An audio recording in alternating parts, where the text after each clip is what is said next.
Raving fans, Diane Cardano-Casacio with the May edition of the Hot Off the Press Market Report. I want to get right into something I've been talking about for a while, and it's going to start becoming a major headlines in the mainstream media, and that's to talk about possible recession. Now, I've warned you about this for over a year now, and when the first survey came out from the Wall Street Journal, the survey of economists claiming that there was going to be a recession, the majority felt either by the end of this year or 2020. Then it was followed up by 3 other major surveys, all saying just about the same thing. The next slide shows what the results are when you combine those 4 surveys. Let's take a look.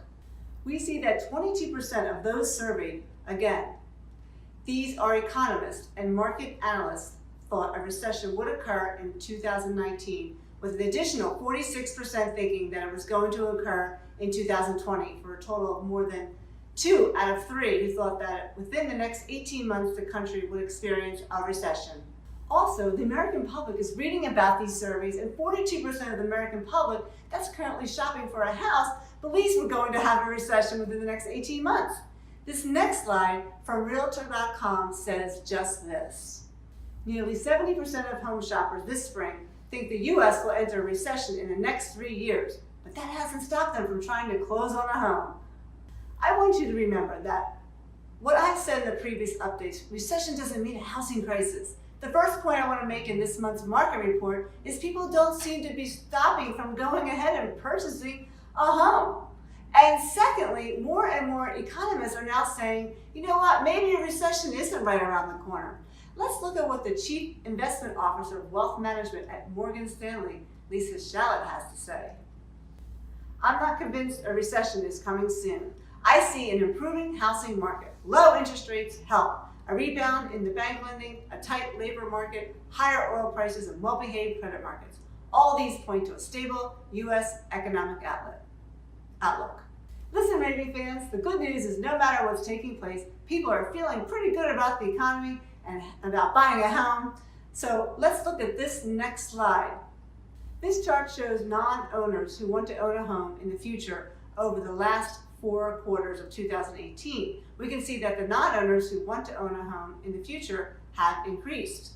Now, I know that pending home sales report and the existing home sales reports have been volatile. 1 month they're up, the month they're down, the next month they're up again. But I want you to understand that consumer traffic, that's the number of people buying homes, haven't yet reached the levels we experienced last year at the same time. And we have to remember that last year, 2018, the beginning of the year, it started out with a bang, and then it crashed in June and July, and for the rest of the year, it just totally slowed down dramatically. But the beginning of the year of last year was crazy. We haven't hit those numbers yet, but we look at this next slide that shows the Realtors Buying Traffic Index, or what we call that the Showing Time Index. The number of buyers who are coming into the market looking are increasing month over month for the last 3 months. So we have more and more people looking and buying homes. I think it's important that we understand that and how that relates to this current market right now. Now, what are some reasons shoppers are looking to buy? Well, there are different reasons and sometimes opposing reasons. So the next slide, according to the National Association of Realtors, NAR, shows the top reasons to sell and how they differ by age. This is very interesting. Check it out. Home too small versus a home too large, or the upkeep too much. We can see younger people are moving because their home is too small, which makes sense.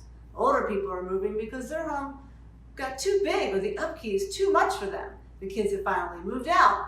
They no longer need the 4-bedroom colonial. And I think that on that, right now on that, the shift that we're going to see in some of these people with the larger homes, putting them on the market, that's going to feed the people with the smaller homes to purchase these homes, who are looking for larger homes, and to free up some of the smaller home inventory. That the seller of the 4-bedroom colonial can now find that 2 or 3-bedroom house on one level with 2 baths, which are also on the main level. Other reasons people move is closer to friends and family. The percentage of people who move for this reason increases as we get older. So, whatever your reason, if you're thinking about selling your home, you need to come to my next home seller seminar at the Hilton Garden Inn in Fort Washington, Tuesday, June 18th of 2019 at 6 p.m. with happy hour and hors d'oeuvres at 5 p.m.